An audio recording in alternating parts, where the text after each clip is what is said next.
Okay, good evening everybody. It's 7:30, so we'll make a start dead on.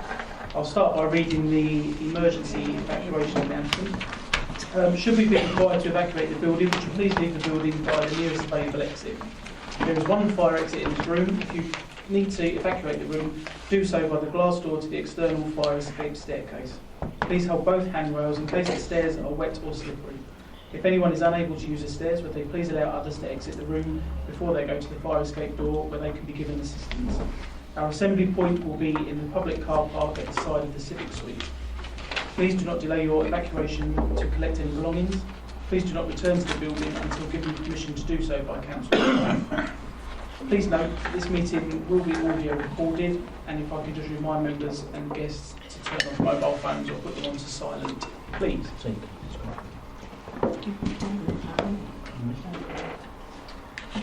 Before we get onto agenda item number one, just welcome to everybody. Nice to see some familiar faces back on the review committee, and a warm welcome to some new members of the committee as well. Hope you enjoy this municipal year at the review committee. We'll start by agenda item number one, apologies for absence.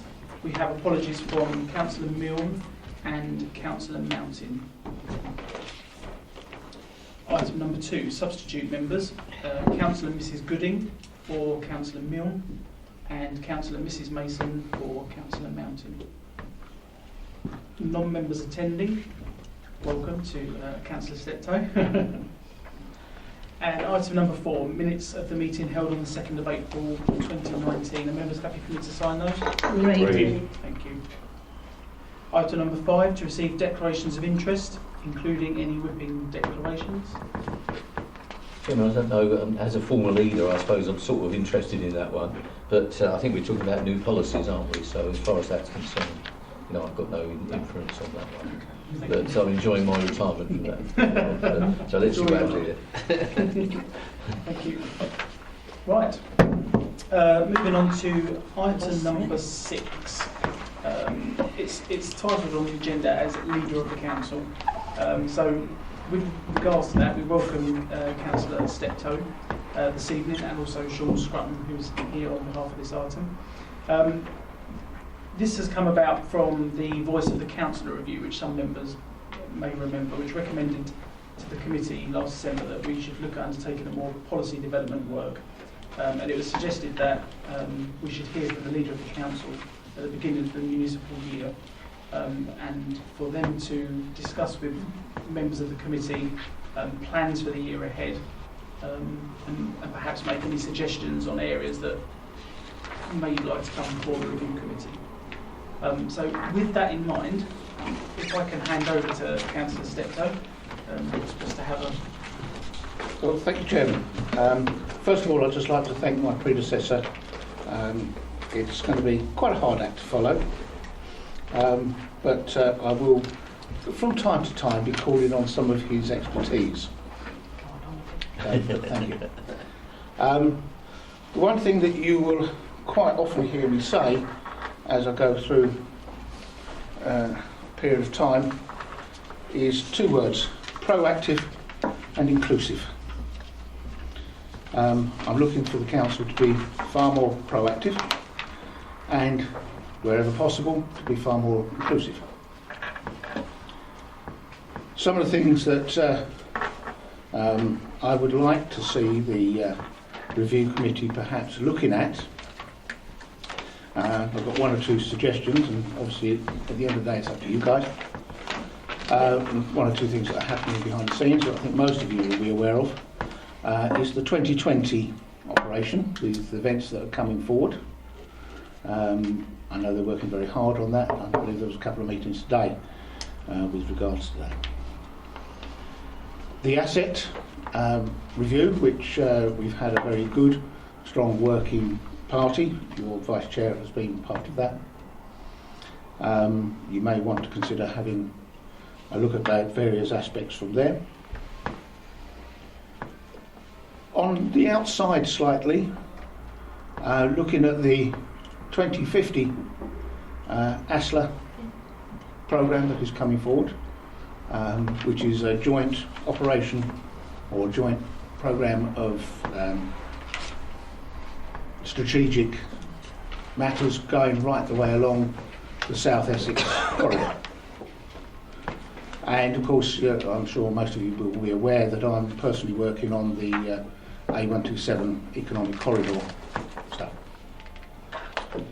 One area which I think would be good to review is the emergency plan. That needs to be reviewed from time to time. New things come along, things change, so I think that needs to be looked at. One thing that I did notice that was on your list that Paul very kindly let me have a copy of is with regards to the car parks. That's something that I'm actually working with the portfolio holder on, and we're looking to set up a working group, which will be a cross-party working group, to look at the car parks from the point of view of, are they providing the right service, how good they are, how well they're run, have we got the right type of spaces. One of the things that I often hear is that people are asking for mother and child spaces as well as disabled. To look at all of those particular avenues, so we are working on that side of things. So I notice on your list there, perhaps I'll talk to your chairman outside of this meeting to see where we can go with that.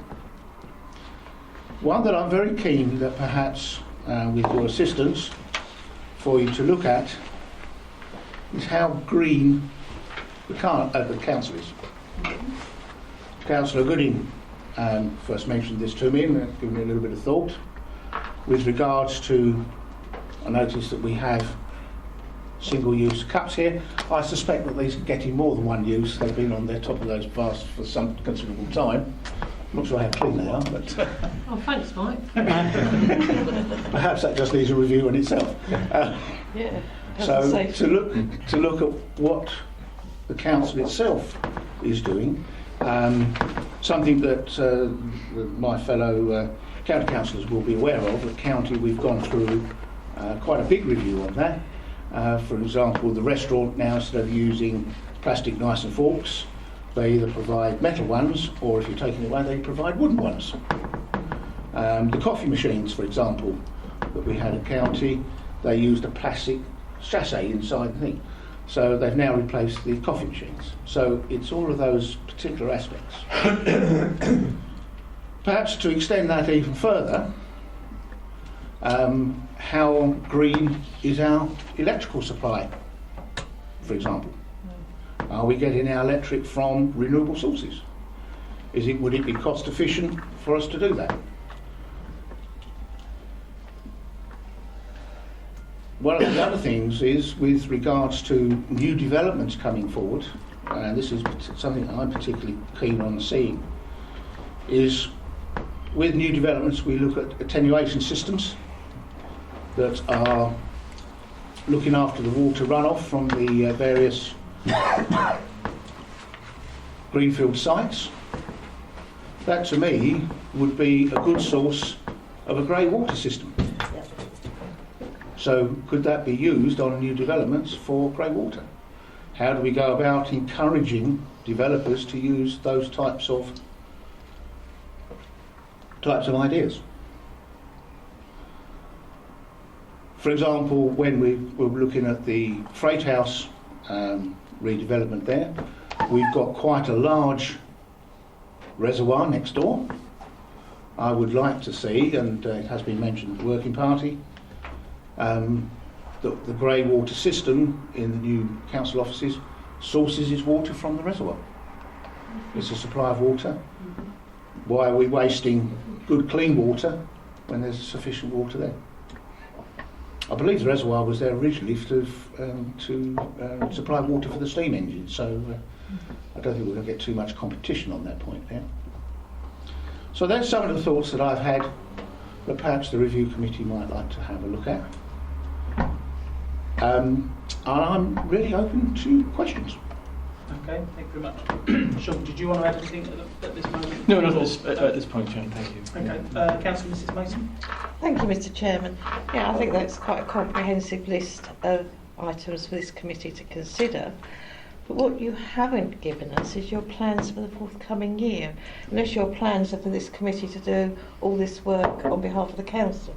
So the intention of this was that we both heard the plans for the forthcoming year, as well as any suggestions for this committee to work. So could you clarify the other side of your work plan, please? Well, business as usual, really, I think, is probably the first thing to say. But as I've already mentioned, I want to be far more proactive in all of the things that the council is doing, including the review committee, and being more inclusive. One of the areas that I'm looking at is the executive meeting, for example, and how we can make that a little bit more inclusive for non-members of the cabinet. So I'm working currently with the legal team on how we can perhaps take that forward. Can't say too much at the moment until I've had legal opinion on it. So there's some of the things. Well, I would assume that would be a change to the constitution. It would mean that, go through yes, full yeah, council, yeah. but I mean, at the moment, you're aware that members can't even ask a question, so it's not. That's one of the issues I'm very aware so of. Yes. I'm pleased to see that. Yeah. So it's those sorts of things that I'm looking to try and find yes. out. So that's your plan is that, but your suggestions for us are this long list. No, I'm not saying you have to do all of it. I'm just offering some of the suggestions. You don't have to do any of it. Don't have to do any of it. I'm sure we will look at it. Thank you, Chairman. Only just to sort of articulate and reinforce, I think, the comments that Councillor Steptoe has made, and to reflect on the point and question from Councillor Mrs Mason.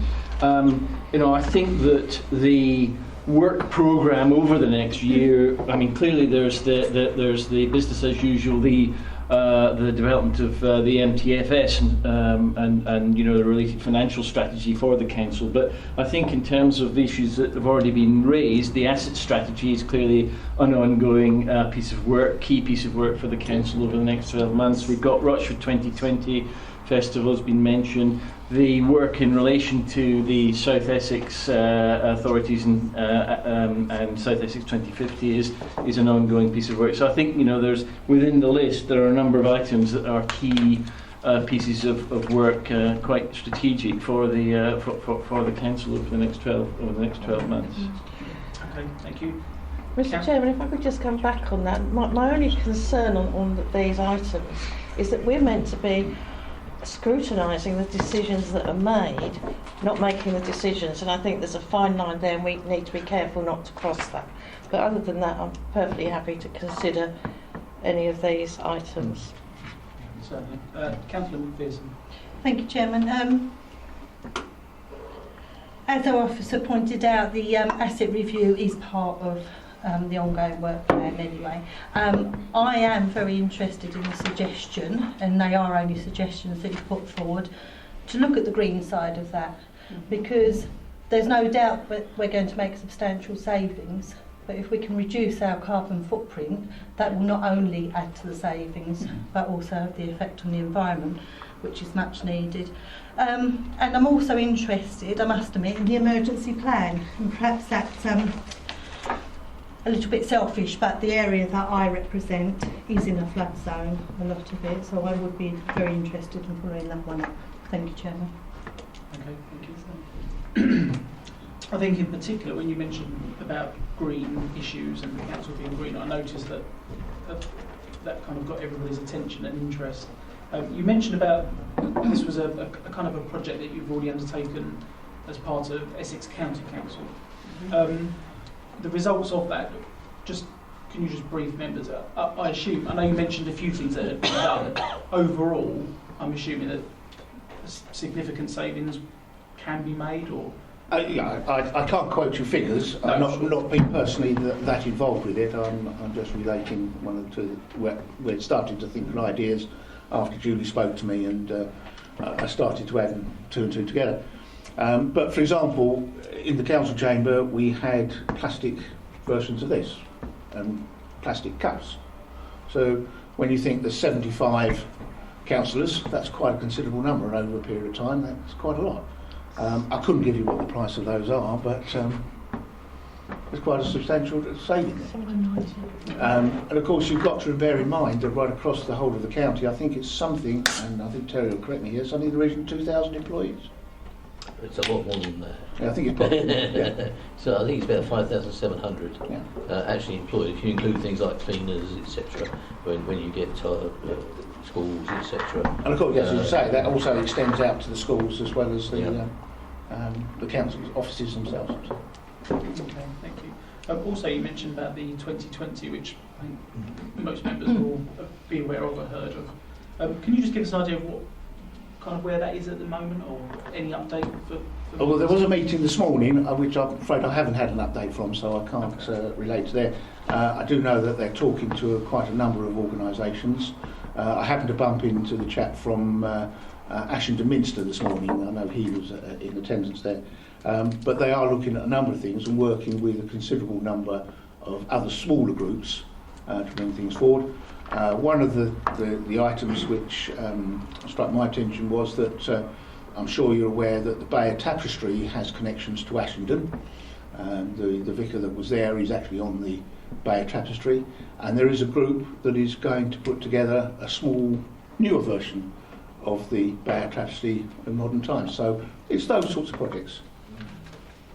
I was actually at the meeting this morning. Oh, right. Thank you. And with that tapestry, there's a group of women, and I've got the material for them, I've got the threads for them, and some other bits to do with it. They're just waiting for some artwork to be done, and we've said it's got to be done by the end of this month, otherwise it's not going to work, it's not going to be enough time frame. As Mike said, Angela Hutchins, ideas were thrown around of what we needed, how to get funding for parishes to let Angela know what events are happening within the area around the time period. So it's and for us as councillors, wants to let everyone know what is happening, and if they can please advise the RDC what they're doing also, so it can be advertised in a proper manner, because it's on Facebook, they've got a Twitter page, etc, etc. I don't do Twitter, but there you go. So We've got an awful lot of events that occur throughout our whole district. The weekend they had the Trinity thing, which Dave was involved with, right through to small events in the smaller villages, and it's coordinating some of those events. One item that I'm quite keen on, and a number of members will be aware and know exactly what I'm about to say, is that I'm quite keen to see things like joust, for example. The challenge I've been given is if there is a joust, that I've got to ride a horse. well, we found the horse for you today. We'll watch that space on that. I think the challenge is getting on it. Yeah. Is it live? Is it a live one or a stuffed one? It's stuff, it's got to be stuff on it. Any members got any other questions? Just one point, Chairman, if I through you. As far as being green is concerned, I know some councils have actually got their Freightliners, their recycling collection vehicles, running on fuels that are recyclable, like the what is it, the sunflower oil type stuff. Yeah, the biodiesels. Yeah. So is that something that could be looked at? Yes, because we might be able to do it at nil cost if we can persuade Suez to do it for us. Yeah, of course. And it might help their image as well. So that's something that we could possibly persuade. Sean might like to mention something that... Chairman, I believe we actually are awaiting delivery of an electric truck or van, as one of the replacements of the fleet. So actually, interesting to see how that works, within the fleet. So that's a step forward, I think, and ultimately, if that's successful, I guess we replace them. We only have a small number of vehicles, but we replace them all with the electric versions. Okay, thank you. I think becoming more green is quite a big challenge. It's quite a big subject, and that's why I'd like to perhaps see the review committee involved with that. From the point of view of how we operate ourselves and how we try to encourage others to operate within that as well. Councillor Cutmore, and then Can I just come back with one more point? Through you, Chairman, just to say that I know that the government is quite keen, I think the outgoing Prime Minister, shall we say, made it clear that there would be money available to go green and carbon neutral. And I'm just wondering if there are grants coming forward for certain things, that we make sure we take advantage of them where we can. For instance, the electrical charging points that we spoke about in planning last week. Yeah. That sort of thing is coming forward. So where we can get grants, let's make sure Yes. we get our applications in. Yes, we're not going to get every one, but let's see if we can get as much as we can. And tying in with the car parks, the green charging points in the car parks, those sorts of things. Okay, thank you. Councillor Mr Hoyd. Yeah, thank you, Chairman. Yeah, I think it's an interesting list, which we may or may not choose some from, I suppose. I think the problem is some are quite, we'd have to act quite quickly. 2020, for instance, is happening effectively, so I'm not sure how much use the review committee would be doing that, for instance. And then you go to the other extreme of how green is council, and that's like an open-ended review, really, isn't it? You'll keep on doing that. The only aspect I'd like to say is obviously I've queried some things already, which you may or may not be aware of, but I have asked, again, some of these overlap, I suppose, that how Green is Council can overlap with the asset review. Yes. Which is one of the questions I asked about the development of the freight house. Is that going to be zero carbon? And I've been told no. So well, I'm very this keen to is see, for example, solar moving panels scene, going to be on the perhaps. right roof and what So- have you. But yes, that certainly will be looked at, but Yeah. whether it be zero carbon is perhaps a Yeah. difficult thing to do. Then I'm sure the review committee's previously looked at the emergency plan, and I think that's probably virtually like a standard thing that we do, I believe. We do, and I think last time we actually had a member of the public come in, didn't we? Yeah, we had a You member of the contributed. public, so yeah, we Yeah. could do that. Yeah, okay. Thank you. Councillor Gooding. Going back onto the leader's points of the being green, I wondered, don't know if this is the correct arena, but I'm also interested in to see how we could escalate up the businesses in Rochford District to encourage those to become greener.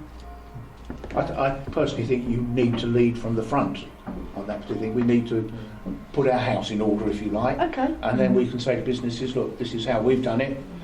These are the ideas to take forward. So, it's no good us going out banging on the doors of business and saying you've got to be green when we're not.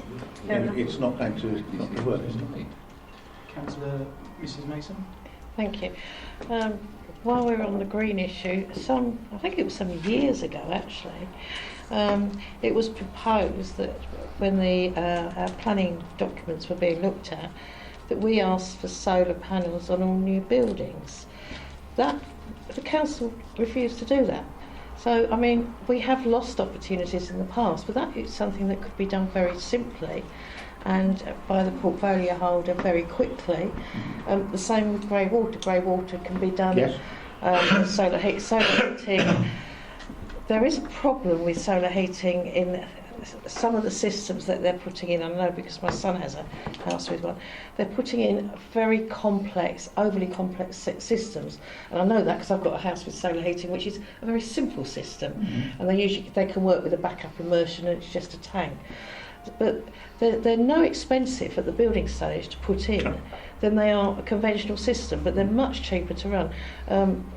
Just for instance, my son's got a 4-bedroom house. His electricity bill is around £7 a quarter.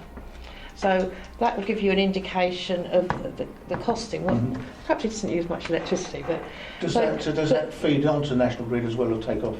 his fees on as well. He gets Yeah. money from it as well. Yeah. But I haven't asked him how much, but I think Yeah. it's substantial. But having said that, I don't think the financial situation is the be-all and end-all. I think the carbon imprint is the most important one. If we insist that our new builds have that dual system where you've got a solar panel system that can be overridden by an immersion heater, which is the simplest way, then we can do that. We don't need anything else. It's within the power of the executive. Yeah. I've already spoken to the portfolio holder on those particular points, but it's those sorts of things, and where we need to go forward from that, because as time moves on, I forget who was it that sent me something the other day. You often see these windmills, which are quite complicated to build and very expensive, but there's this new type which just looks like a post, and it wobbles, and that in itself generates electricity. Now, They're noisy. again, I don't know. So those sorts of things that how far into the future should we be looking? Sean? Chairman, I don't want to dampen the spirits on this issue because I think it's important, but I think and I think it's something that does need further exploration. But it's important to note that the planning policies that the council did seek to implement in the past were very much along the lines of saying, you know, there needs to be a high environmental performance for new dwellings in particular, but it also applied to employment and commercial buildings. And actually the current state of play is that the government took that responsibility away from planning authorities and said, hold on a second, that's an issue that should be dealt with through the technical aspects of the building regulations, and the building regulations set out the environmental performance of new homes in particular. So I think there's an issue there to, you know, a discussion still to be had, but I think it's just important to note that it's not as simple as just saying to a developer, hey, you'll stick solar panels on, because from a planning condition perspective, or, you know, we're not going to be likely to be able to do that. Myself and Councillor Sperry have literally just written some notes about similar to that. Yeah. I think it needs exploring though. But no, I mean, I can't disagree, because I think we need to find ways of encouraging, if it's an encouragement or negotiation or whatever it is, you know, we need to find ways of, or lobbying government more on this issue. But, you know, there's a number of things there and a discussion to be had. I think everyone agrees with that. I think it's very much a cross-party issue, and I think we're all very, very keen on finding ways to improve our greenness. Is there such a word? Chairman, if I may, through you, I think it's worth speaking to the developers, because if a developer wants to sell a house, one of the aspects of its sale is about how much that energy cost of that house is going to be, and into the future, of course, those energy costs may well rise. So the greener it is, it's in the developer's interest to try and get a good sale, if you like, because it has the right insulation and the right energy-saving virtues going forward. So I think it's in the developer's own interest to make it as green as they can. It's also good for any affordable housing, because people there are on restricted incomes. Okay. Perhaps there's a challenge there to go along and speak to some developers and find out what the problems they have in implementing that sort of thing. So, Anybody, any other questions or comments? No? Okay. Well, thank you for coming along this evening. We wish you all the best thank you. for this year. You're more than welcome to stay if you wish. I was going to stay just a little bit for the IT side of it and see where it goes from there. Thank you very much.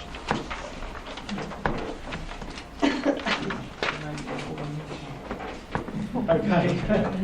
Agenda item number 7, which is review of the ICT contract.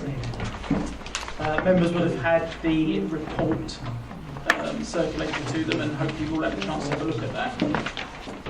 Now, members may be aware that the members of that committee that undertook that task were Councillor Mr Mason, Councillor Milne and Councillor Stanley.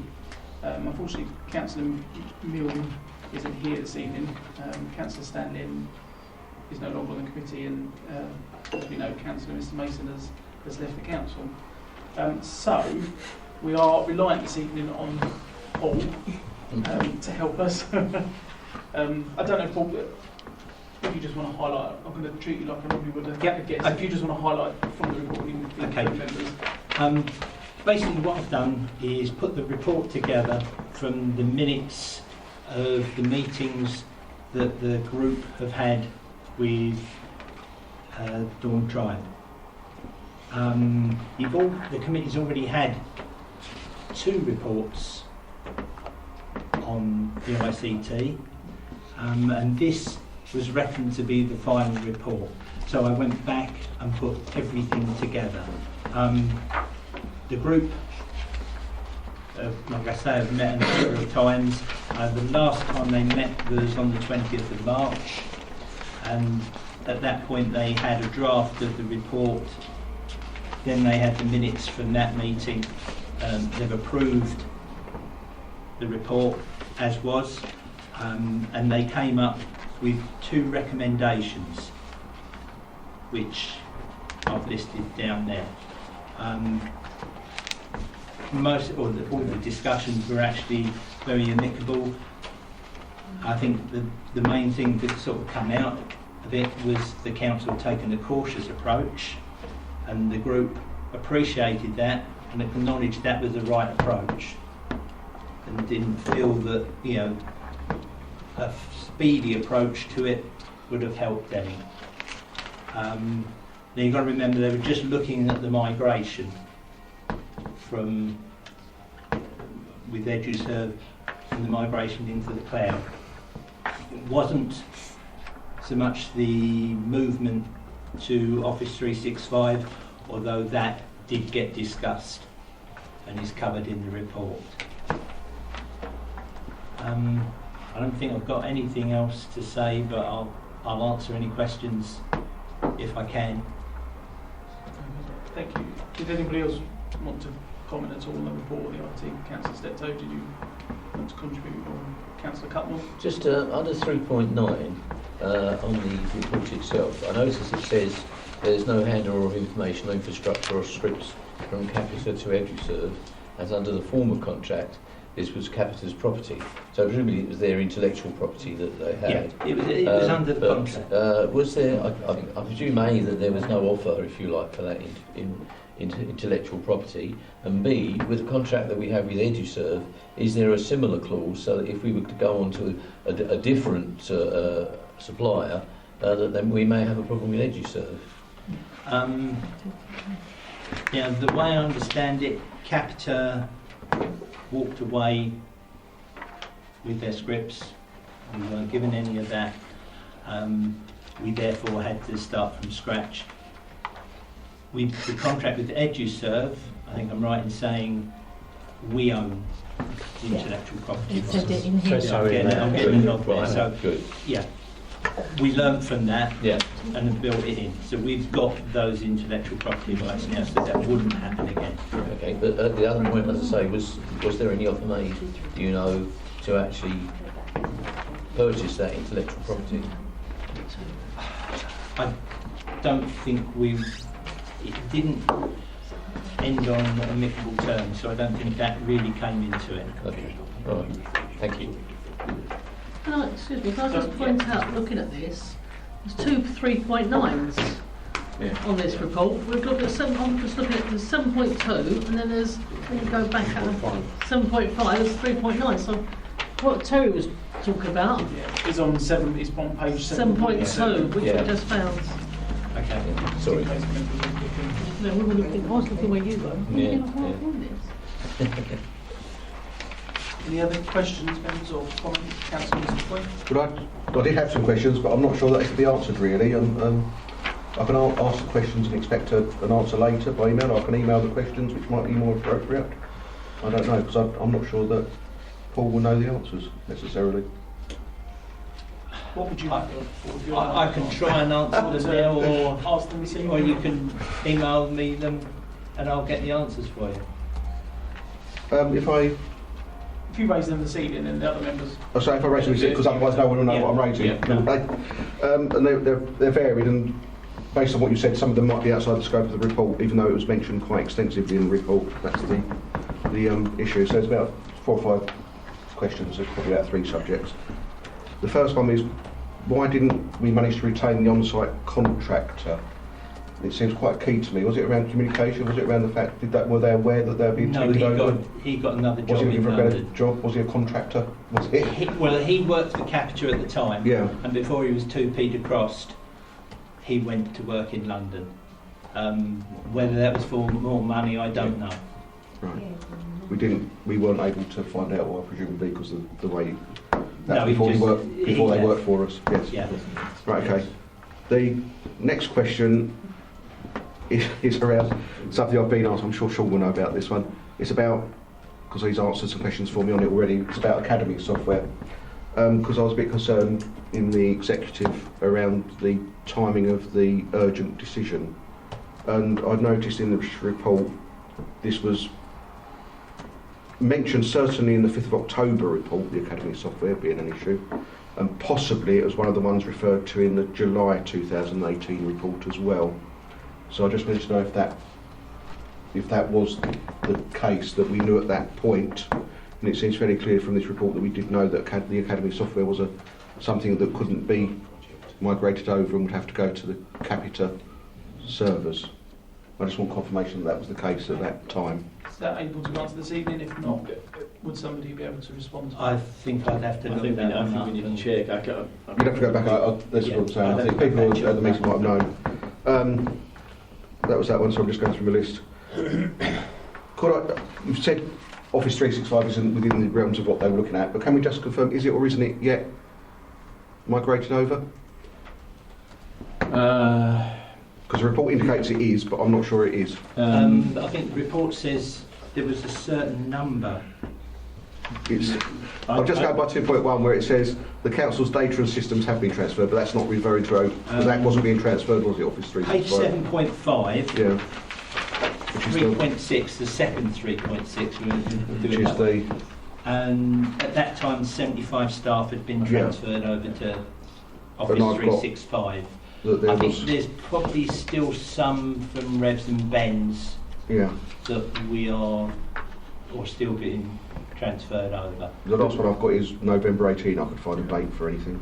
Not all staff, Chairman, not all staff have yet gone over to 365, and that's because there's a dependency between the sort of office systems and some of the big software packages, and those are nearly at the point where they'll be transferred across. The last one is now going to be the Academy system, which I think from the previous report is September this year, so it will be the last one. But that's the reason not all staff have transferred across as yet. Do you think that's something you can find out? We can provide an update on the progress. It's not a problem. Yeah. Well, I'm guessing there will be an update if the committee's going to go on. Yeah. There's two more then.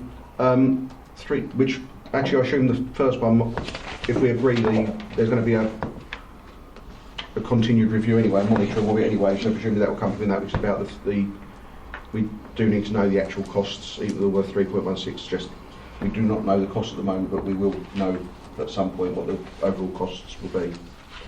I just want to make sure that's followed up in any... Oh, right, that's the bytes and the renewal. Yeah. And the last point I want to raise, it's beneficial being on two committees sometimes, because 3.19 is about our DCL are waiting for the South End Borough Council to provide the audit. I understand from the audit committee, I understand that report had been done.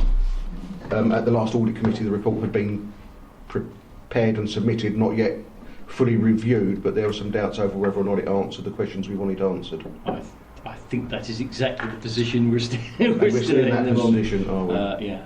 Because there was thought that we may have to get someone else in to do the work that hasn't been done by that report. I think that may very well be the case, but I think we come back on that one. So that could be something from make sure it's noted for whoever is on the working party. Thank you very much.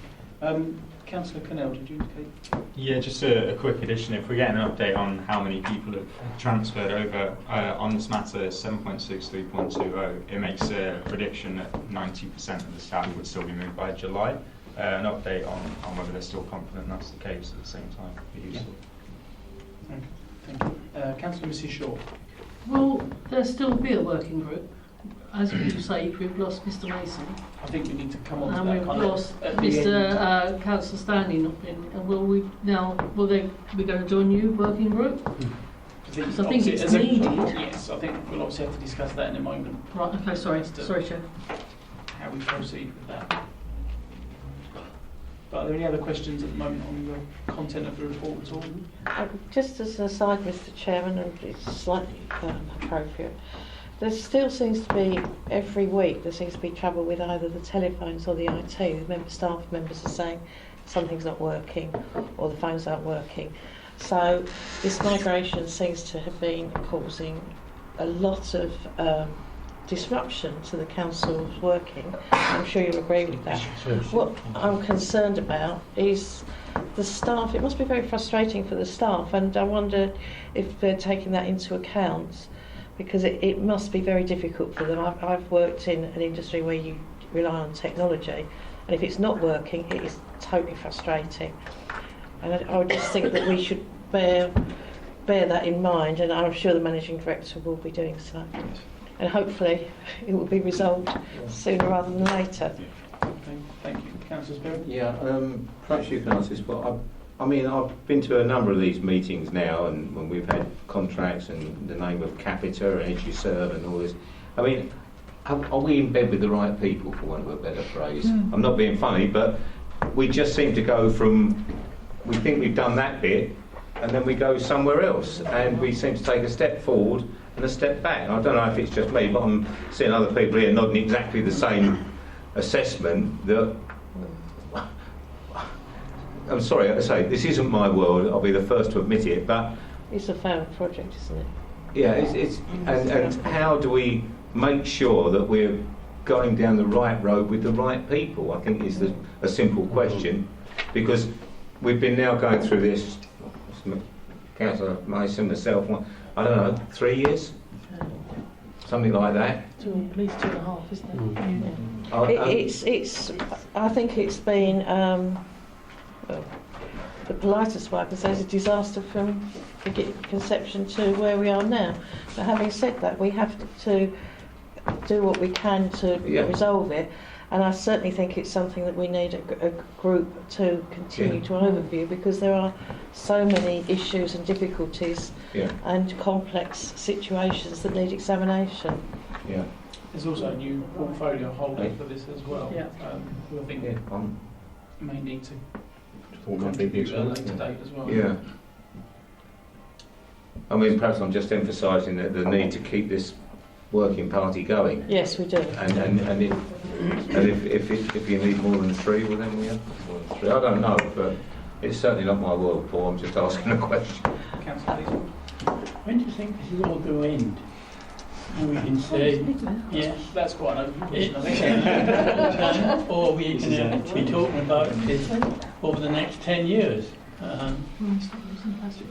Okay, Councillor Septo, did you want to? Yeah, just to add to what you commented on, yes, I did recognise that there was concerns that I had around the IT, hence the reason I've created a portfolio holder for IT. It's got 1 or 2 other things to do as well, but predominantly IT. On the basis that with IT, it's, to answer Ryan's question there, it's never going to end, because IT will be continuously be updated. As the years go by, every year there'll be new updates for various programs, new programs coming out. So it's an ongoing and continuous process. You've only got to think about your own computer at home. I switched mine off this evening just before I came here. The first thing it did was another update. The computer that I have from county at the moment is still running on Windows 7. We're waiting for the new update for that, for Windows 10. You know, so as you can imagine, they've got quite a considerable number of computers to do. So it is an ongoing process all the time, and will get more and more complicated as time goes by. Councillor Cannell? Just to follow up on that, and Councillor said, my background is IT. I work in IT, work for currently for Smart Mobility, making mobile apps. In 2017, which I believe was after all of this was started, we did a migration to Microsoft Azure as part of my day job. It took 3 months. Obviously it wouldn't have been as big and complex as I'm guessing the systems are here. My initial sceptical fear was to the point IT will continue to move on, and as will people looking to exploit opportunities, shall we say, in people that don't fully understand. However, those sceptical thoughts were put to bed when reading this report, when seeing that we did actually stick to the original budget. They weren't paid for the time period, they were paid for the work delivered.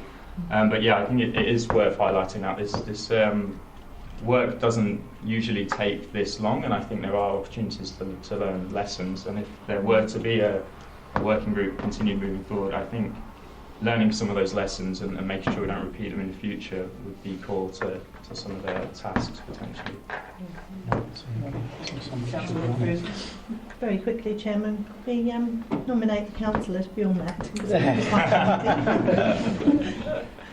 I'll second that. Okay. Councillor Mrs Hall.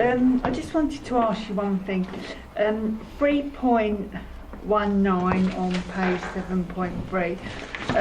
When we had this failure due to Ediserve, the last time this was brought before the committee, they said that they were going to go after Ediserve for compensation. Did they do that? Yes, they did say that, yeah. Yes, that's right. I do recall that. Yeah, it was said. I would have to ask. I Yeah. really don't know. I knew you wouldn't know it, but I thought I'd just ask the question I anyway. don't remember it being mentioned at any of the meetings, so It I'll was. have to It ask. No, I mean, when the working group met. Oh, right, okay, then, sorry. You know, I'm not disputing Yeah. it was mentioned in November, but I don't remember the working group actually challenging that and getting that information. So Right, okay then. I'll see what I can do for that. Okay, members. There are two recommendations.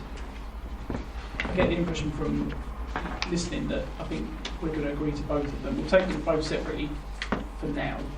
The first recommendation is proposed that the committee recommends that the project group continue to monitor the migration and associated costs to completion. I know what everyone's going to say, but you will note on the agenda further on, the next item, we are looking at methodology. So I think it might be best to agree these recommendations now, and then on the next item discuss with regards to a working group.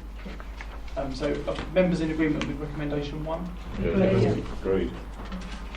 And recommendation 2, that in order to have some capacity for the forthcoming IT changes, project group attached to the asset delivery and transformation project should take on responsibility to monitor the ICT post-migration to make sure that the two projects are connected.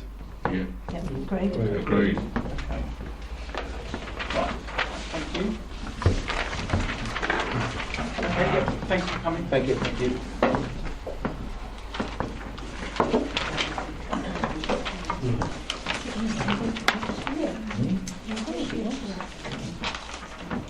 It's just a bit,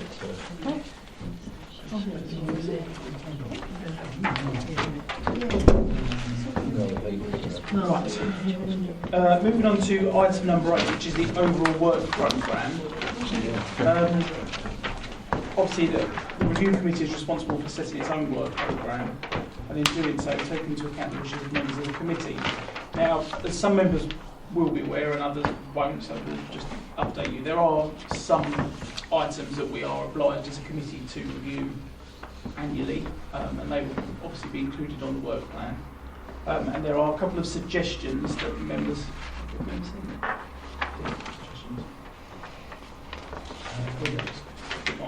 Yes. On the agenda. Yes, that's on the agenda. Oh, right, okay. Yeah, and, There are two further suggestions on the agenda which members have had a chance to see, and obviously what's been discussed this evening with the leader.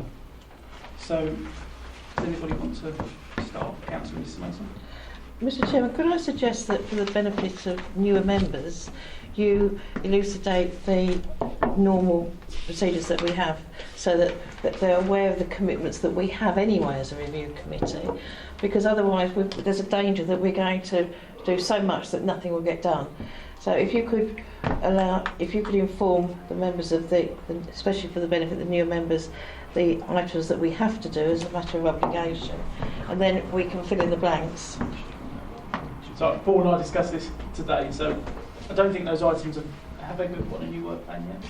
well, they're there, roughly ready to go, as I always do. Right, the committee have 3 Treasury reports each year that are submitted.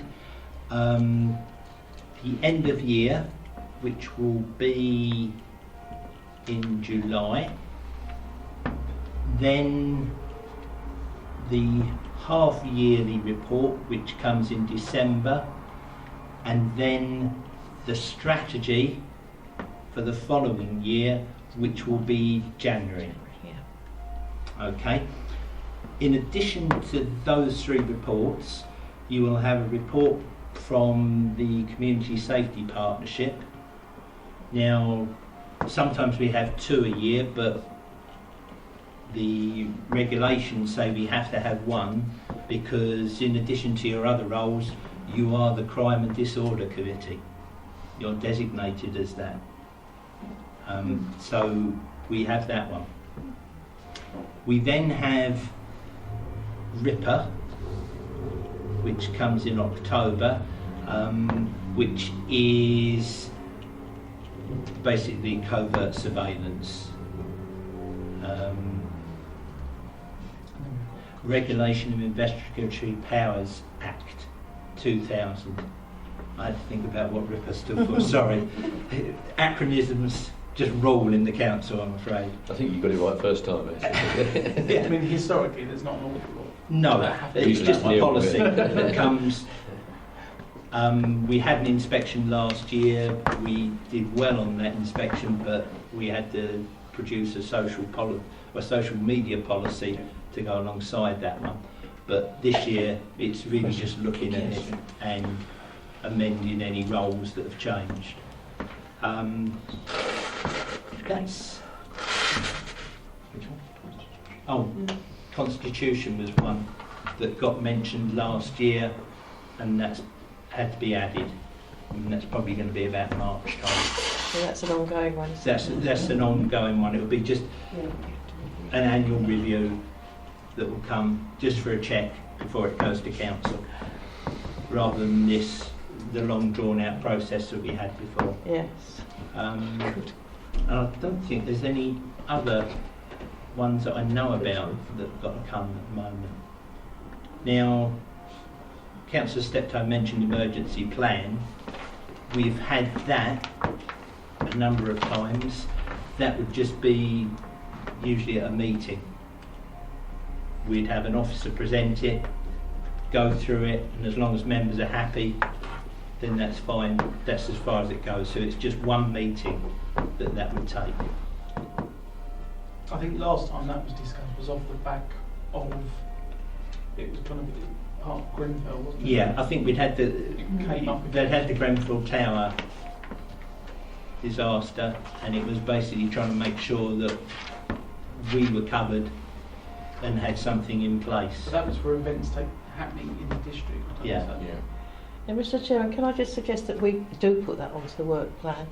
I'm sure that that's something that we ought to keep an eye on, because standards do change, things alter, and as the officers said, it's not particularly onerous, but it is something that should be updated regularly. Councillor Cutmore? Just a couple of things, really, Chairman. Do we look at all at our outside contractors like CETA, etc., and our leisure supplier as well? Do we? I mean, we used to have them in just asking about, how their contracts are going, any problems with the buildings, etc. I don't know if you normally have those. With regards to the we've done that. Yeah, we've done it in the past. We haven't done it for a couple of years, but there's no reason why we couldn't. They could be invited in, or what I'm saying, and just give us a summary how they see things, and members can ask questions if they have questions.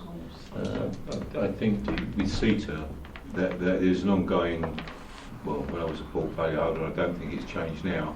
There is a regular, at least quarterly meeting with the area reps, the area district managers and all this sort of thing, where all these issues are brought up if they are considered necessary.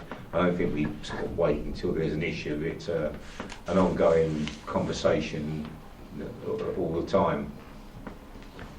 Okay. Thank you. Councillor McPherson? Thank you, Chairman. It was literally just on the back of what Councillor Cutmore said about the contract. Is it worth us looking at contracts over a certain value of how they are tendered, commissioned, inclusive of things like the Social Value Act, that sort of thing? A lot of it is procurement and it's statutory. You don't really get a choice. You have to put it out to tender. I would disagree in some respects because I rarely see the social value included as much as it could be in some of the contracts that go out from this council. I would imagine that's down to how they've procured it and what they've put it up.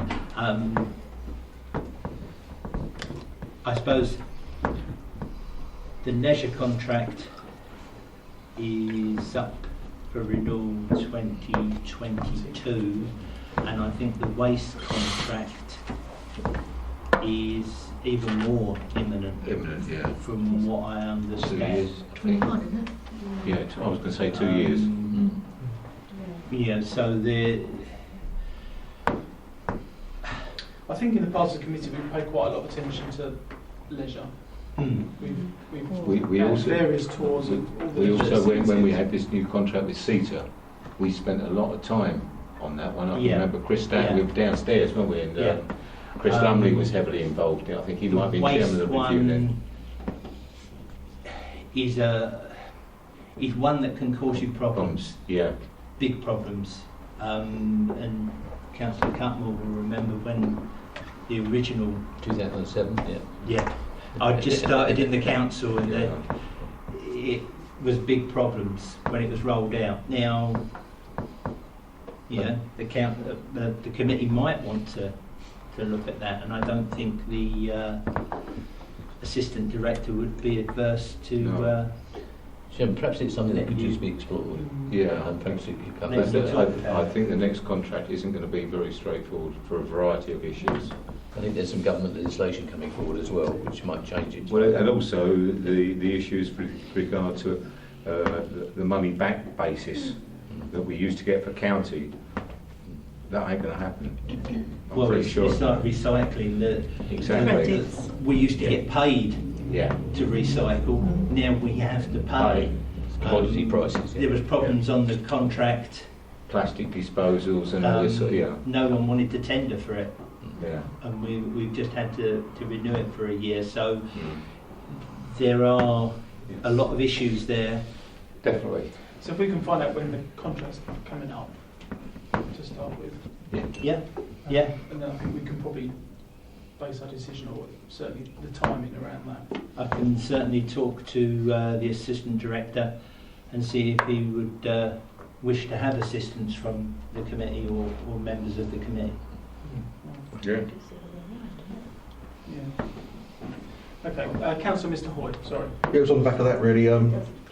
It was on the recycling side more than anything. It was interesting to watch, if anyone saw Hugh Fernley Whittingdale last night on BBC One about plastic being exported to Malaysia. I'm not sure if anyone is aware around this table that we have under our contract with Viridor, is it? I can't remember the name of them. I'm looking at Dave here, he might remember the name. I can't remember the name of them, but gives a fee. The last email I had via Marcus Hodgson said that we do export some of our plastic to Malaysia. So there could be some concerns there. I understand that was up for renewal in May, though. I understand, Chairman, that some of the plastic, through you, some of the plastic that we use, they actually make into things like cardigans and sweatshirts and things like that, because it's an ideal material to do that with, believe it or not. So they actually do use it. And it's significant. And it's the only other thing is, Chairman, it's cheaper to ship it out there because there's a lot of products coming this way. There's not an awful lot of products going the other way, so it's actually cheap passage to actually get it on a ship to the Exactly, but the point is, sort of programme was it was being I think the not. member's absolutely right. It's about where it actually ends up, Yeah. and that's what we really need to look at, if you like. And I think it's in our own public interest to actually do that. Mr. Chairman, if Councillor Hoy is right and it is May, then it is actually a very short time span to look at that contract. It's a complex contract. It's difficult. So I do think that's something that this committee should look at, because there's the reputational risk as well, as we heard from another council being slated on the media because their waste had ended up in Malaysia. And certainly we don't want to have that, but both for the environmental issues, which Councillor Steptoe has said that he's keen to look at, and also from the cost issues. There's a lot of issues there that need to be addressed, Yes. Can I just make one point, if I may, through you, Chairman? It's not so much where it ends up at, it's what they do with it when it gets there. Yeah. That's the thing. I think there's also the issue on this one is what the options are that we will have put in front of us. And that is going to, I think, could be potentially be the biggest issue of, you know, we can have this at this price, or you can have this, and the knock-on effect will be whether you can do this for the customer, for the residents of this, or this, or this, or how it works. So I don't think it's just going to be a straightforward. No. It is. They should be looking at that now. Yeah, there are also, and I'm pretty sure that the officers are, but it's not just a quite straightforward. Let's just look at the contract. I think there'll be all bits and pieces off of that. I remember 2007, through you, Chairman. You know, there were so many different facets that we could have done. We actually chose one that actually worked for us, which was a simple one. Yeah. And that's how we managed to get the recycling rates that we have, because we have a simple system.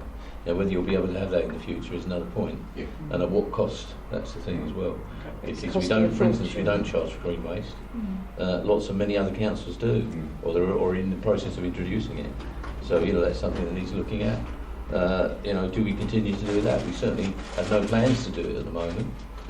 So, you know, it's something that might be part of the package. You don't know. Councillor Mrs. Hoy.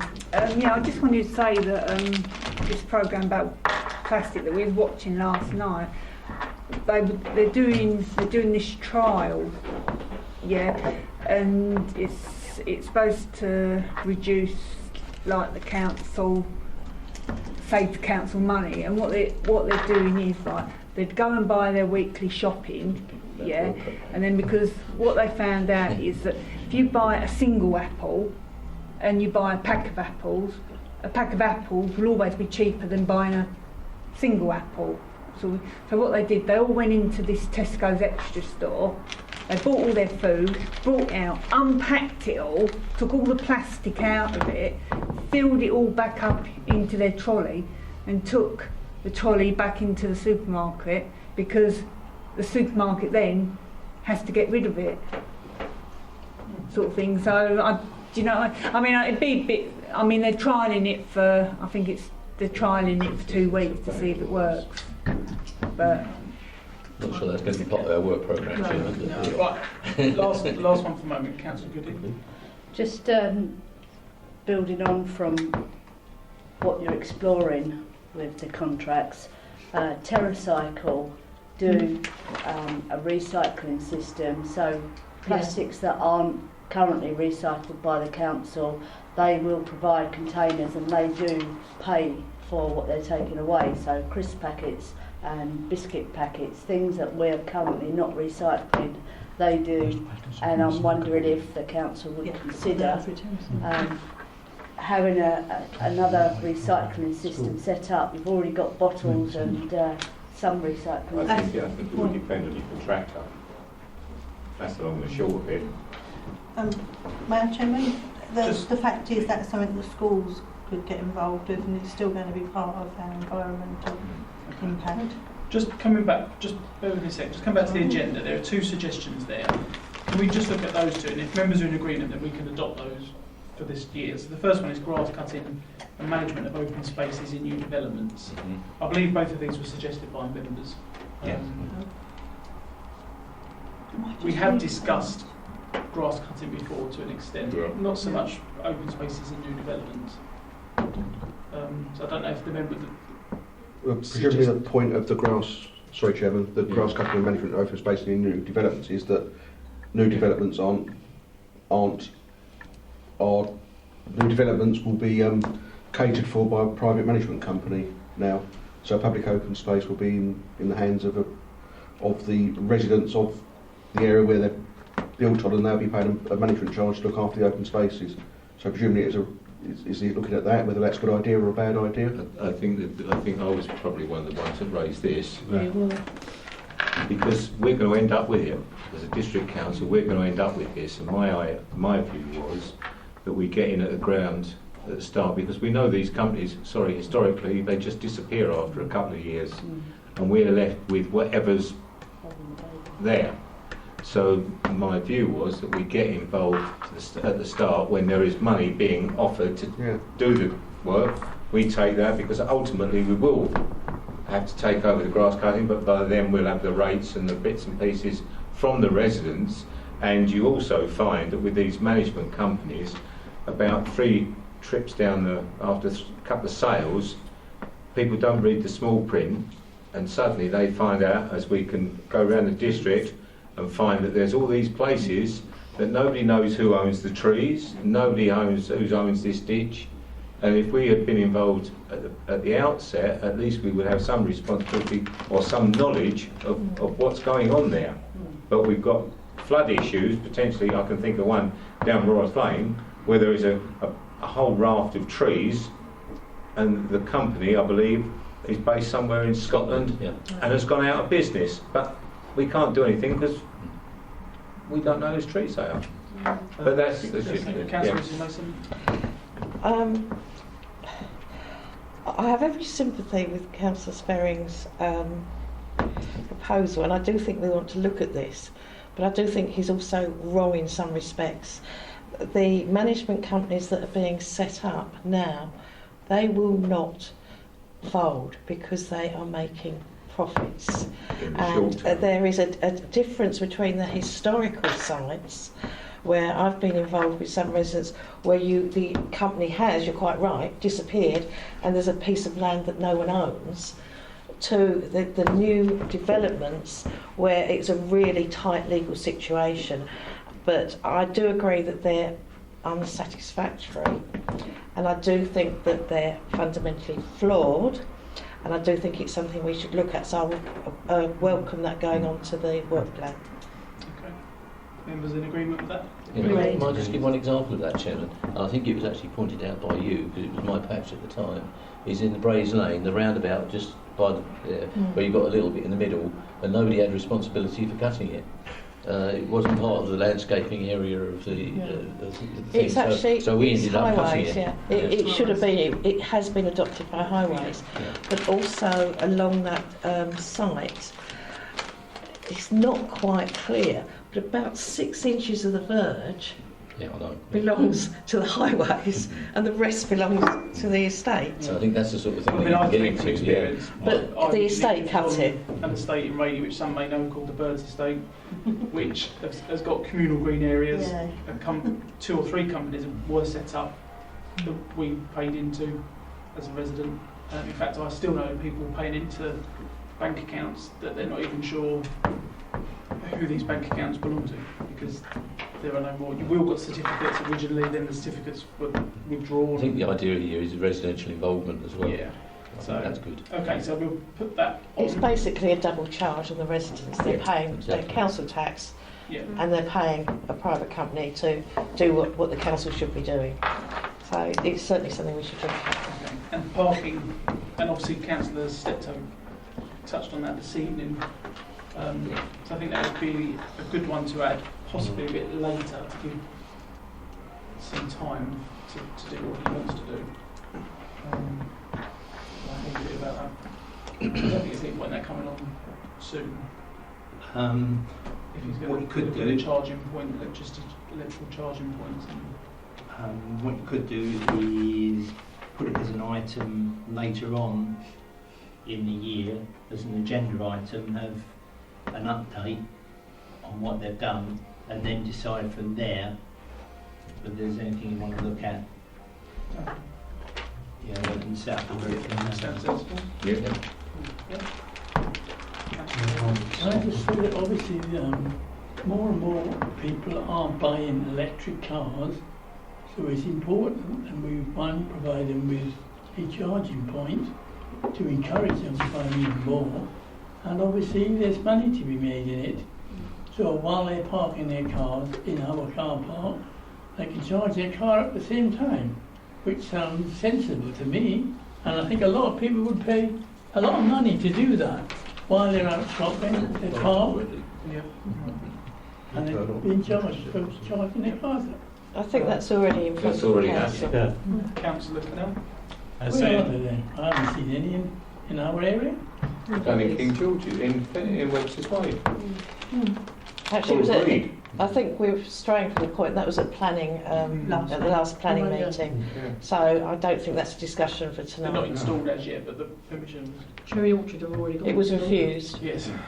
Councillor Connell, sir? The on-street, yes, I was confused. I guess the clarity I'm after is the scope of this. Again, from my background and work, I have a little bit of interest in kind of on-street parking and preparing urban areas for the future needs of what our curb space may look like in the future and how it may be used. Is this specific for off-street parking and car parks, this review, or was this a possibility for us to look into that aspect of on-street parking and provision? And then the second piece was around, very linked to the previous comment, and also a continuation of that theme. I don't know if we're aware of taking electric vehicle charging one step further, that there's concepts where you can start paying back into the grid from your vehicle. These type of things would require curb space infrastructure on streets. So I guess what I'm really looking for to come full circle is the clarity of the scope of this item. Are we very specifically talking about our off-street parking needs here, or is there an opportunity to review our on-street? Right. We, as a council now, only have control of off-street parking. Okay. A few years ago, and I can't actually give you the year, it was taken back by the South Parking Partnership. Partnership. That's part of it. So they do all on street, and it's a group, North Essex and South Essex, and we have a member on that. But our remit is just basically off street. And that's the only bit we have control over. Chairman, can I just clarify that? I mean, we do have control, but as one council out of all the South Essex authorities.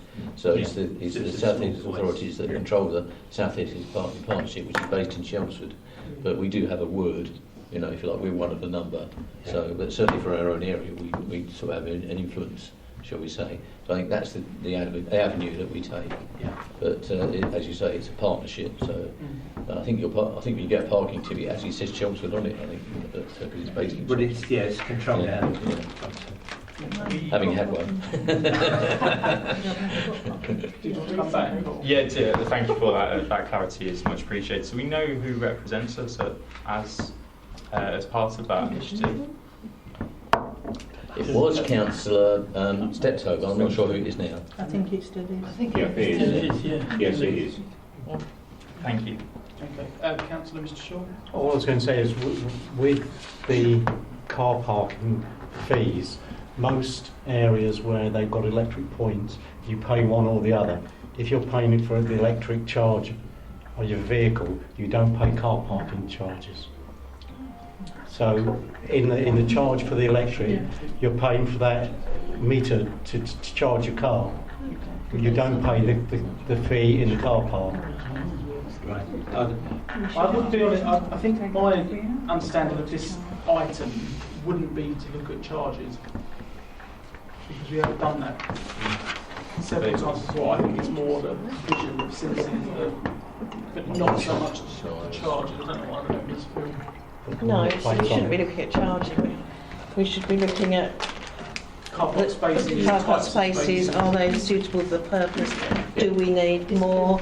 Do we need less? Yes. Are they in the right locality? Configurations. Yeah, I think we would need to put It's a that. policy more than That's what Councillor charging is Steptoe was something. actually alluding to. So we'll add that. So at the moment it's the emergency plan, the grass cutting and parking.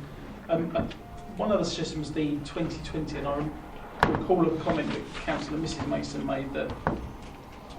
Councillor Hoy. Sorry? It was Councillor Hoy. Oh, I thought you said it was a bit late to be doing that. No, it was I Councillor Hoy. said sort of that. I said it's. Sorry, I apologise. I know And it's been tend to being worked agree. out quite a lot already, but I'm not sure. All I meant was how much could we feed it. Obviously, Yeah, Councillor Mrs Short know more than me because she's more involved than I am now.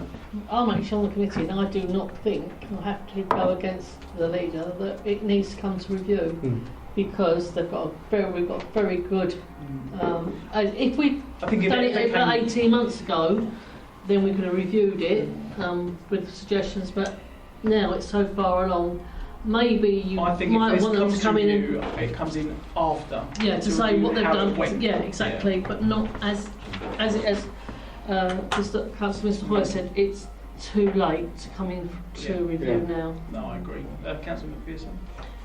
Chairman, is this opportunity to put items forward for consideration? Although, so are we ruling out the 2020? I think that's. I think it's too far down the line, isn't it? Thank you, sorry. Years ago, and I'm going back a few years, we used to regularly get the RSPCA Footprint Award for our animal welfare. We have no animal welfare officer anymore, and yet there has been recent changes in the Animal Welfare Act, and I just wondered if we could review that. I may be the only person, but I often get reports of dog attacks, loose dogs, and people just don't, I don't know if we're moving away from people actually still looking after their dogs and understanding the legalities around dogs and other animals in our So animals. what would you be looking to review? What we can do as a council to enforce the law. Enforce the law. Yeah, and look at animal welfare, which also comes under our responsibility under the law. Councillor Cutmore and Councillor, Chairman, we actually have an animal welfare strategy. I don't know if you're aware of that, but we actually have a document that says that, and it might be worth just having a look and reviewing that. Okay. Councillor Mrs. Mason. There is some new legislation coming out as well, and it hasn't been passed yet. It was anticipated to be passed around about April time. It hasn't, and as soon as it is passed, the Monetary Office is going to issue a briefing paper, and then later on in the year there will be training. So I think we'd be jumping the gun slightly on that, because the law is actually changing, and there's a whole new raft that's coming out, and it's included, as we know, in the committees. So whilst I think it's quite a very important point, I think it's something that we could perhaps put on the back burner until we see what happens with the legalities, because we'd be wasting our time. Whatever we decided was likely to be changed. Okay. Can I raise it for later in the year then, perhaps? Yeah, I mean, After suggestions can be raised at any time during the year. Okay, thank you. Any other suggestions from members? Oh, yeah, the green agenda. I mean, I think obviously everybody seems very interested in that. I just think it needs to be broken down a bit. There just seems an awful lot that could be reviewed. I think if we actually got decent machines, we wouldn't need to pay for paper. That would make us a bit greener. Oh, that's fact. I'm sorry, we IT. We've all come in. We've all asked Michelle for paper. Well, we've got machines that. What many of us have got tonight? Well, that's under the IT review again. Yeah, it is. But I say, we've got to look at if you make small steps, then it makes bigger strides. You get rid of the cost of paper and printing.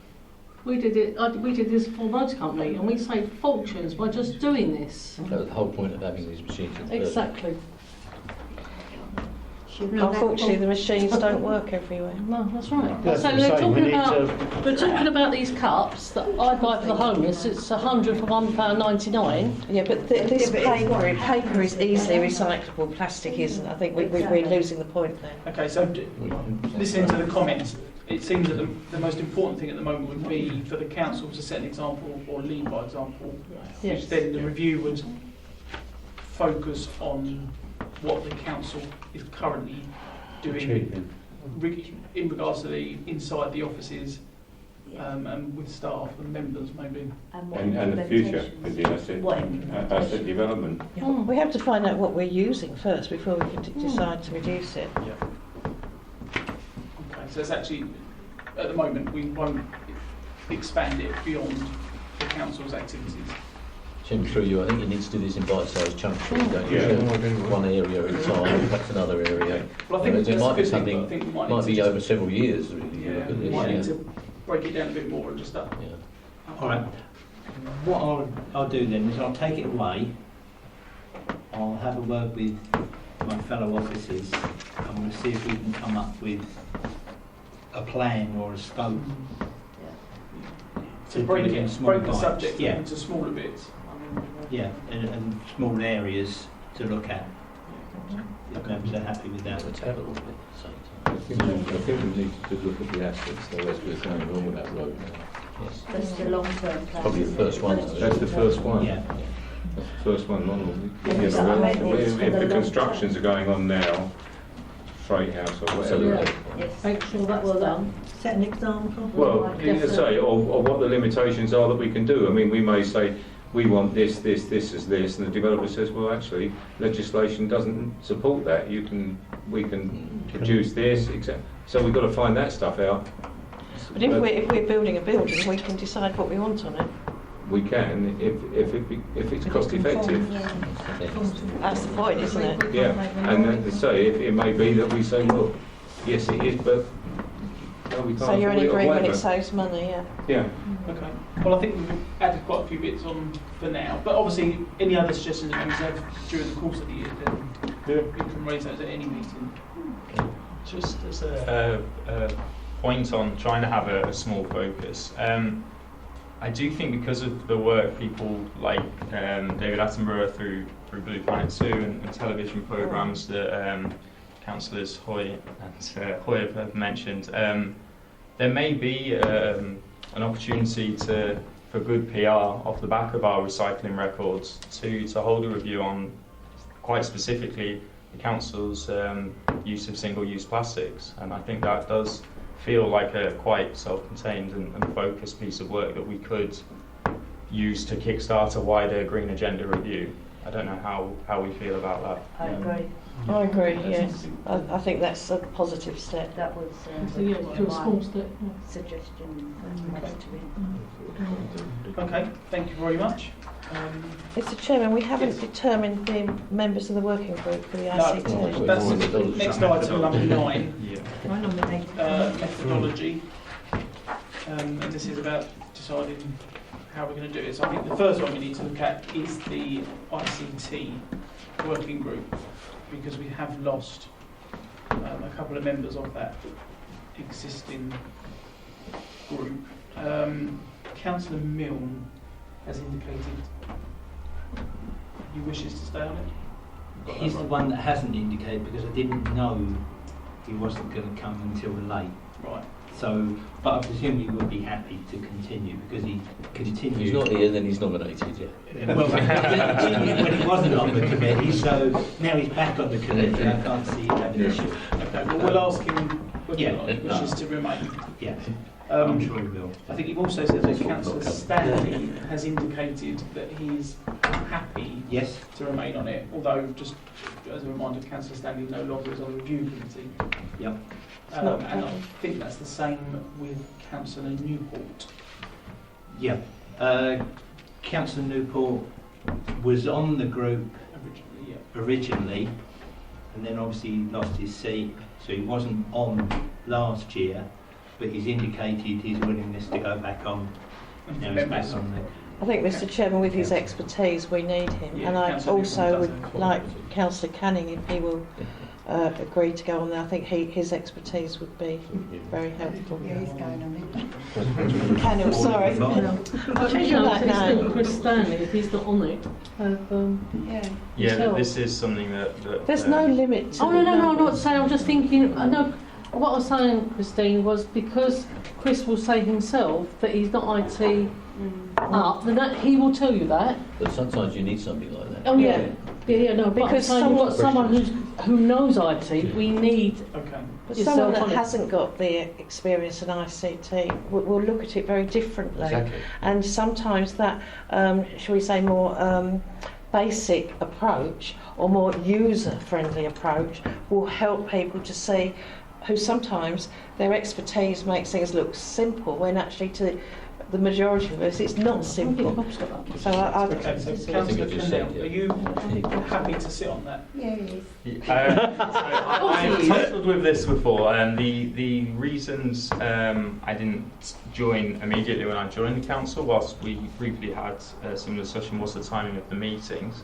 If that could be resolved, then yes, not resolved, but if they were clear in advance and they were on the same day on each occasion, which I would be looking for clarity for, then there may be ways to make sure I could attend those meetings. But if it was a sporadic timetable, there may not. the group have been meeting during the day, but there's no reason why they couldn't meet in the evening. If we want to take this outside the meeting, and you let me know your availability, then I'll try and tailor it. So if that can Yeah, be no, I arranged, appreciate you're that. happy Yeah, to- if we can sort out the Yeah. particulars in theory, I have no problem with So that would be Councillor Stanley, Councillor Milne, Councillor Newport, Councillor Cannell. Is that? Mr Chairman, could I make one other suggestion? Councillor Sperry has a lot of business acumen. And I think that It's I very don't know nice if he'd be again. interested. It's not my world. I'm sorry. I know, but I wasn't sure if you'd be interested or not. I think we need, yeah. We perhaps need another member from the Conservatives. Yeah. I understand what it's but it's really not my world. I mean, my question tonight is about my limit. That's it. Well, my case is that someone not perhaps understanding IT but understanding other aspects would be equally useful for Stan's. I think I've got enough on my plate with the No, assets. if at the you're moment. not available, The planning that's policies, subcommittees. So perhaps it might be something we could take away and talk to in our group. Yeah. Perhaps suggest somebody. Yeah. Yeah. I think it's a review. It's not a group decision. It's a review decision. Well, you wanted somebody from the Conservative group, you said, didn't you? Yeah, I think that's. I'm sorry, Mr Chairman. It's working groups aren't political, and I think that comment. Excuse me, but the is chairman wrong. said they wanted somebody from the Conservative group. I think, Well, I think that is political. The Conservative, the chairman, I think, was wrong in saying that, because working groups are not meant to be per rata. They're not meant to be political. They're meant to be for people who have the ability and the willingness to do the work. And to say that you'll take it away and discuss it in a group meeting is fundamentally flawed. It's a decision for this committee, not for a political group. well, I tend to disagree. I think it is a working group, and I think if it was the other way round, I believe there would probably be some objection to that from members of the opposition.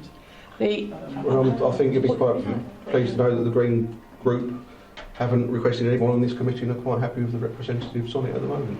Even though we're not represented ourselves, we're quite happy with the expertise and the ability on the group. That's making it political. I'm sorry, to say that it should be a Conservative member. I have no objection to a Conservative member going on this group, but I do have an objection to the Conservative group determining it and not this committee.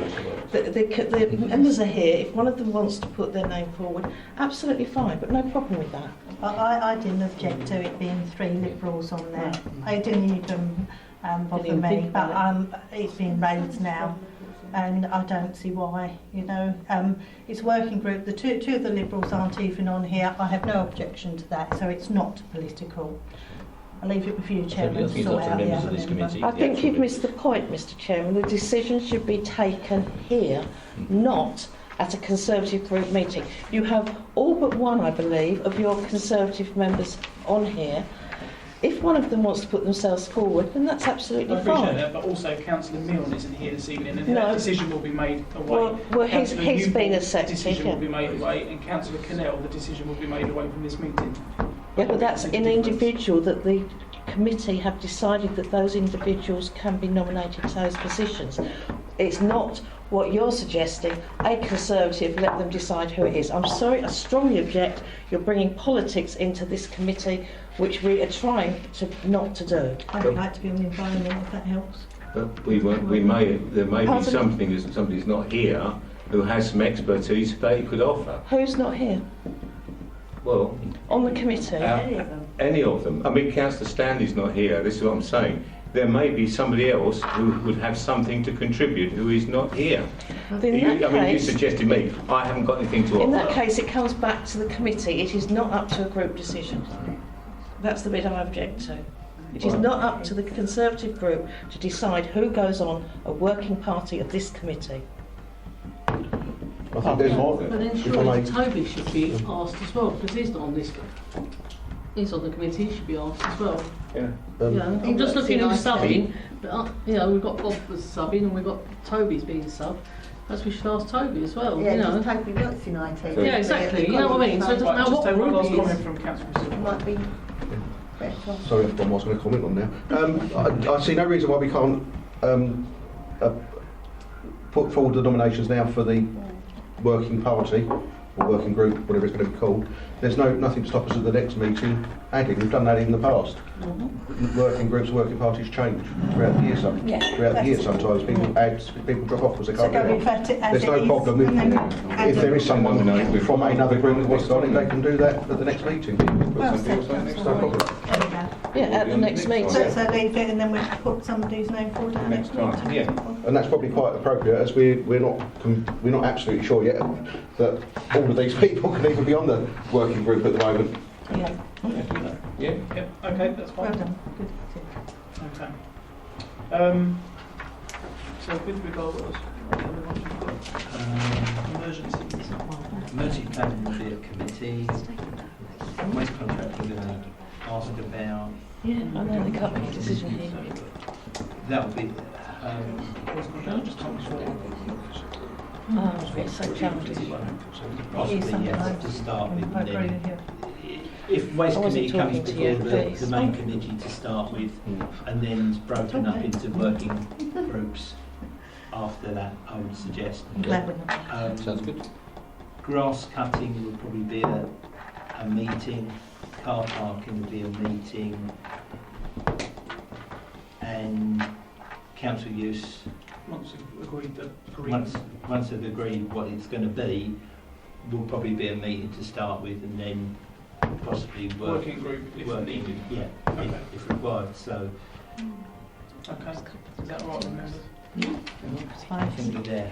Okay. Thank you very much. So can you just repeat what you said about the grass cutting and developments? Right.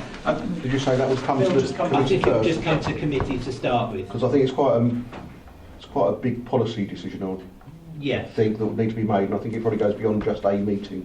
Yeah. Eventually.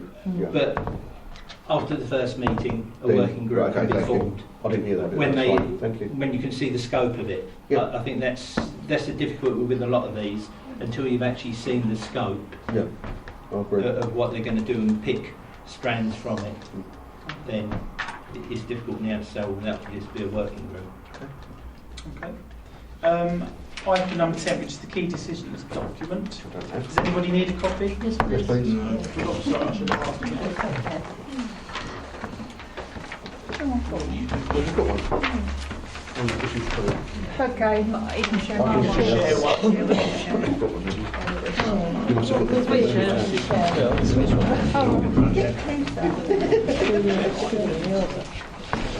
Yeah, share it anyway. We're in my dream. Thought I was I'll show you better because it's very shoulder. Oh no, that was just the wrong one. Yeah.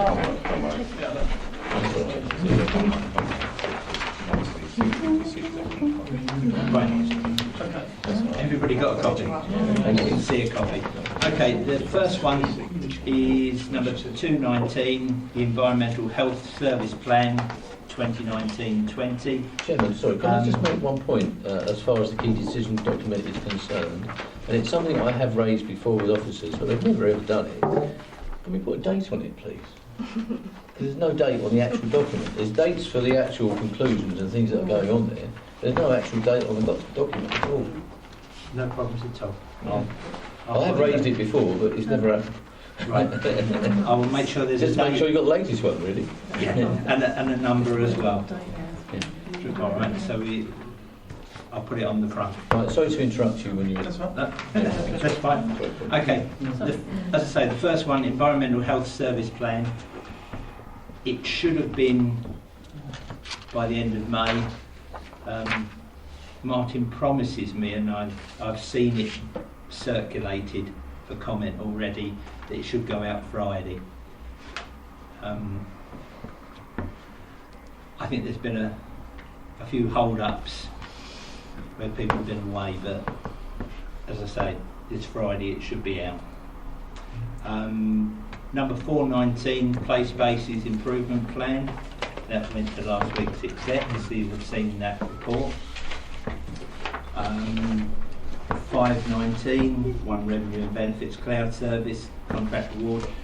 Again, it went to exec last week and was mentioned earlier on. Mr. Chairman, can I ask for clarification on that? I understand that the officer won't be able to answer this now, but I would like an answer coming back to this committee as to what caused that item to be an item that could not be called in. It went to the executive, and they said that because of the it was not subject to calling because of the time factor. We need an explanation of why that time factor slipped, because it should have been subject to calling. And could we have that explanation just circulated in writing, please? Unless you want to bring it back to the next committee. If I may follow up on that, just for the confirmation of the dates, it was known about at least on the 5th of October. So it's known about prior to the 5th of October 2018 and possibly at the July 2018 working group meeting. So nearly a year. So we need to understand what failed in the process to cause that to be such an urgent decision. Okay, thank you. Right, 619, awarding of the banking contract. Again, that was exact last week. We will send that one. And then we come to the two new ones. 719, planning enforcement plan. Basically, I believe the Assistant Director of Place and Environment is trying to sort out, what they will enforce and what the priorities for the enforcement team, because of the number of cases they've got on the go. And then the last one, 819, Leisure and Cultural Services Strategy. And they're trying to sort out the ongoing strategy for how leisure's going to be. Is that likely to feed into the new leisure contract as well then? Yes, I think that's why they're now trying to put in a strategy to then sort of that will feed into the next leisure contract, because obviously things are changing and coming out from that, as we know, with the mill and the freight house. So it should just be the leisure centres then.